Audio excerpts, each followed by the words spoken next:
We are so pleased to welcome back onto set Tom O'Brien, who is the Plymouth County Treasurer. Welcome back. Thank you, Julie. It's always a pleasure to be here. And we have a segment which we call Treasury Notes, which we have with Tom O'Brien on a regular basis. And if you've missed any of the previous sessions that we've had with Tom, you can go to our YouTube, PACTV Community News YouTube, and just search for Treasury Notes playlist.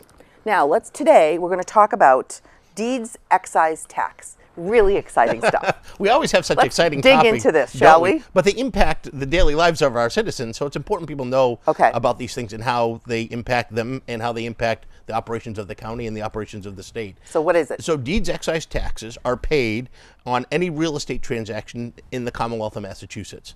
They're paid on a county-by-county basis. Okay. So every real estate transaction in Plymouth County is paid in Plymouth County at the Plymouth County Registry of Deeds. So Give me an example of a real estate transaction. buying and selling a home. Okay, perfect. Those are the most. Those are the biggest ones. Those Okay. are the biggest ones. And those happen every day. They do Yep. happen every day. Yep. Although the busiest day is the last day of the month for us. Oh, right, right. Where everybody Yep. tries to get in, Yep. because human nature is to procrastinate a little bit. So every time there's one of those transactions, there's a deeds excise tax. Okay. Think of it almost like an automobile excise tax To on use the the roads. Yep. transaction.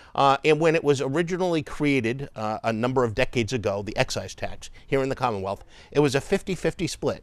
50% of it went to the Commonwealth of Massachusetts, Okay. and 50% of it stayed with the county to fund the operations of the county. So Okay. we have the Registry of Deeds, we have to maintain the building, we have to employ the staff, we have to pay their benefits, we have to buy supplies. All of these things cost money. So it makes sense you at least keep 50%. It does, Right. doesn't it? Yeah, That makes okay. perfect Yeah, sense. yeah. And I think the taxpayers would want to know that their money, because they're all Plymouth County residents, Yeah. they're buying and selling homes in Plymouth County. Yeah. So this isn't money from Hampshire County or from Barnstable County or Yep. from Bristol County. It's Plymouth County money. Okay.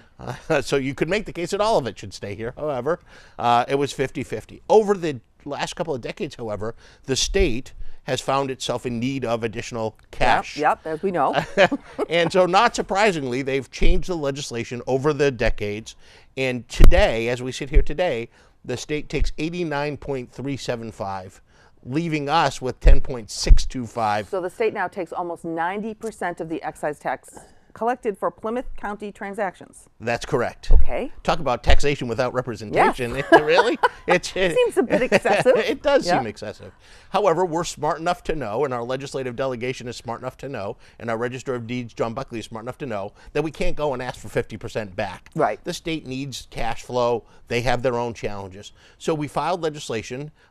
Representative Josh Cutler is the lead sponsor of our legislation, but every member of the Plymouth delegation has signed on. The Plymouth County legislative delegation has signed on, and that was just reported out of committee Yeah. a couple weeks ago, and it's now in House Ways and Means. And what is the legislative state? What the legislation allows is that Plymouth County and all the counties get to keep 30%. Oh, so we're going to up it from 10 to 30. So we think we're being reasonable. Yeah, Split yeah. the difference, Yep, right? yep. Used to be 50. So now it's about 10. 10. Now so we're gonna we'll go to try for 30%. 30. And it really makes sense to people when you talk to them about the legislation. It Yeah. really is. So what is fair. that difference per year, approximately, that we would keep in the Plymouth County coffers? Yeah, so for Plymouth County, that's about $1.8 million a year. Wow. To the state, and this is always where there's a challenge, we've estimated that it's probably about $15 million total. Yep. But the state budget's now $41 billion.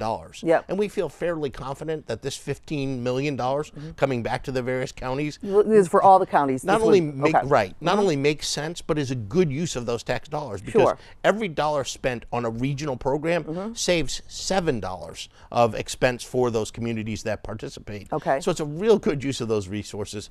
We believe that regionalization is the wave of the future, and these resources allow us to expand some of those programs that we've embarked on to save our towns money. Is there any money that the state would no longer get that people are benefiting from by having the state have that money, or is it really, really a dollar for dollar they'll benefit in the counties? Well, it's actually better than a dollar for dollar they'll benefit in the county. counties. The state would argue, of course, that they need every dollar in their $41 billion budget. But that's for everything, right? That's for everything. So they put don't that into the dedicate- general they fund do. and it goes just goes directly everywhere. into the general fund. Okay. It does. So it's not dedicated to any certain thing like yours is. Right. And what we would argue is ours are dedicated to the benefit of the residents of Plymouth Right. County. And just review for a couple of the benefits of what the residents of Plymouth County get from Plymouth County government. Well, the thing that makes the most sense for this is to support the operations of the Registry of Deeds, obviously, yeah. which makes sense. And Yep. we believe we have one of the best Registry of Deeds in the country, Yep. and we have satellite offices in Rockland and Brockton. Yep. So that takes money, but we do a lot of bulk purchasing. We talked in Yeah. previous episodes, About so we bulk do hope purchasing, people yes. watch Yes. about the bulk purchasing programs that we have. Our biggest is our municipal vehicle bid Right. that saves towns thousands of dollars. Thousands of dollars, yep. And it costs the county not much to operate. Right. We have 2 or 3 people that just run that program. Mm-hmm. Our county administrator, Frank Basler, has done a fantastic Yeah, job with that right. and grown that. We have a fire control airplane. Which needs a little work. It does need Yeah, a little work. yeah. And so this money would be very helpful. Right. It's a vintage airplane, actually, dating into the 1950s, Yep. that is kept flying by volunteers and staff that support this operation to Yep. look for fires in Plymouth County. So that could use an influx of cash and resources. Sure. So there's a lot that we could do with this, including programs that our towns are asking us to do. We just started the entomologist program Which in is Plymouth County. bugs. Which is Bugs. Yes. I love bugs. We like entomologists. It sounds so much more sophisticated, Yes. but it was really a reaction to the tick problem Yes. here in Plymouth County, Yep. which, as you know, has grown dramatically Terribly. over the last Yep. couple of years. And we've hired a gentleman, Blake Dinius, as the entomologist for Plymouth County, and he's traveling around to the 27 communities and providing education and other resources Yeah. to those towns. He's going and visiting senior centers, schools. Yep. It has been a huge success. Right. That type of program is exactly what we would utilize The money this for. money for. Exactly. Yes. Exactly. Now, you also maintain the courthouses. We do, yes. So Yeah. we have 3 courthouses in Plymouth County, the courthouse in Brockton, courthouse in Hingham, and the courthouse in Wareham. Yep. And we're responsible for the maintenance of those buildings, many of them decades old. The one in Brockton was built in the late 1800s.